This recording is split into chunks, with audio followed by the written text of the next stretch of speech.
Благодарам, колеги пратеници, заменик министерке. И при носењето на ребалансот на буџетот ја отваравме оваа тема, тогаш баравме бидејќи нема законско решение. Еве, пред нас е и законското решение за финансирање на единиците на локална самоуправа и на почеток да кажеме дека и до граѓаните дека помошта на општините не е заради некоја грижа за општините од оваа влада.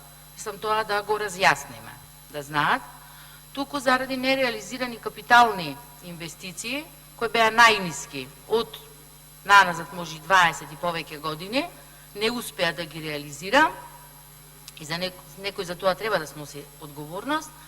Остатокот од парите реши под мотото на добро на општините да им направиме да се префрлат, односно преточени во законско решение за помош долговите да се исплатат 51% од вкупниот долг.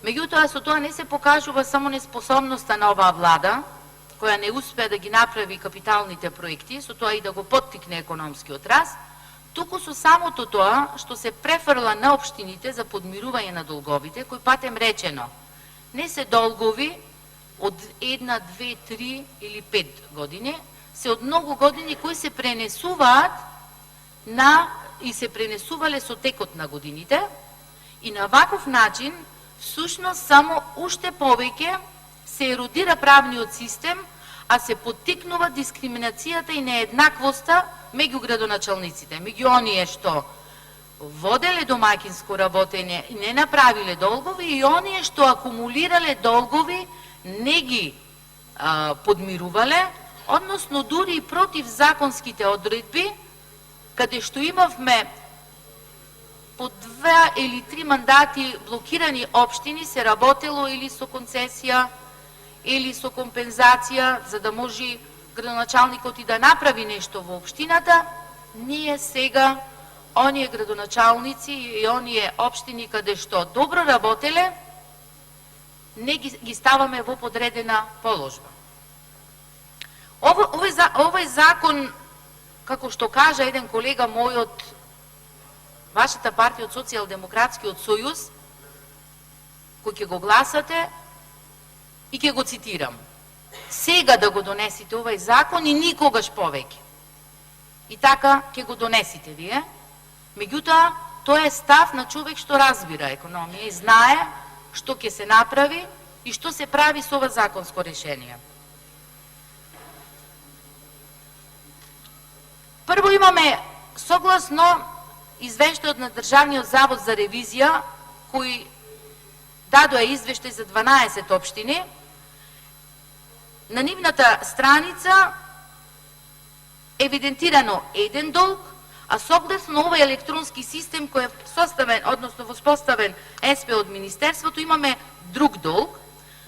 Па како сега да очекуваме дека ќе бидат веродостојни податоците кои ќе ги објават општините после 1 месец, затоа што претходно ќе треба да се види кои ќе се откажат од затезните камати или ќе дадат некои дисконти, па тек после тоа да го чекаат извештајот од градоначалниците и затоа е даден тој период од месец дена, па да може да се има на увид јавноста. Нема да има правилен приказ на тие обврски, а и во исто време ја немаме структурата на долговите. Затоа што нема ни одреден критериум да се знаат какви се побен, кои се за капитални инвестиции, кои се со обврски кон училиштата, односно дотации за превоз, грејење и слично, или за некои други намени. Има одредени општини кои немаат долгови кон образованието, културата, детската заштита, имаат обврски по однос на кредити или имаат обврски кон јавните предпријатија кои не се земени овде за подмирување на долговите. Така да мислам дека ова законско решение е ад хок, избрзано и е само заради таа причина што ја кажав на почетокот, и во право се одредени колеги кои кажуваат дека зошто колегата од Штип да го плаќа долгот на или не домаќинското работење на градоначалникот на Куманово или Тетово, кој има 900 милиони. Значи, се прави една дискриминација во делот на градоначалниците во работењето на општините. И тука да нема потреба од политиканство, сите овие општини, односно акумулираните долгови се во период кога имало и градоначалници од СДС општини, гледаме во долгот има и Куманово, Охрид, градоначалник пред Бакрачевски, 2 мандати су блокирани беа и од СДС.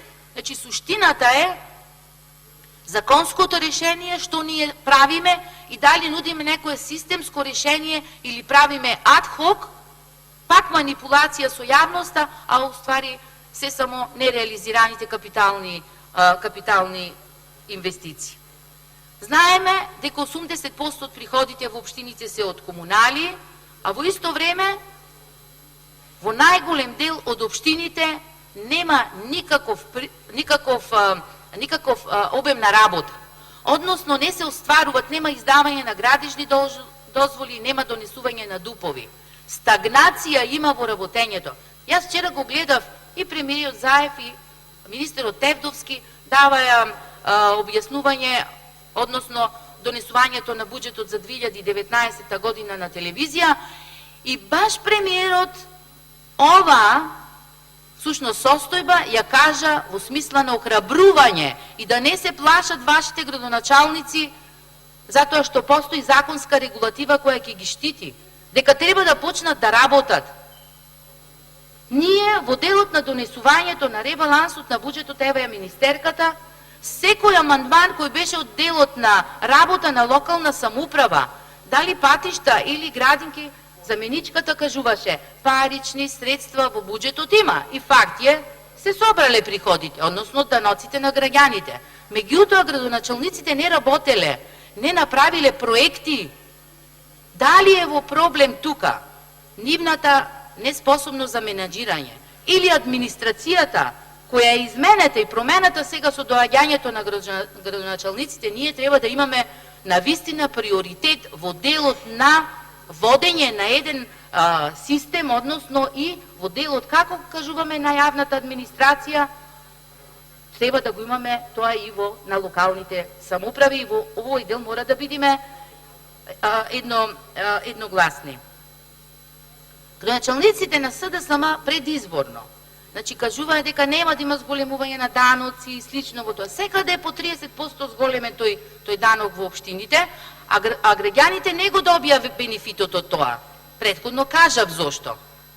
Не може од буџетот на Република Македонија, онаму каде што треба, значи најголем дел одат плати, социјална помош, одат во пензии, одат во капитални инвестиции, ние да пуштаме парични средства на општините, онаму каде што треба да го работат и да биде тенденција на градоначалниците. Ние почнавме таа болна фаза на децентрализација 2004-2005 година. Ние не е сега приоритет да ги централизираме пак, па да очекуваат од буџетите на Република Македонија да добиваат парични средства.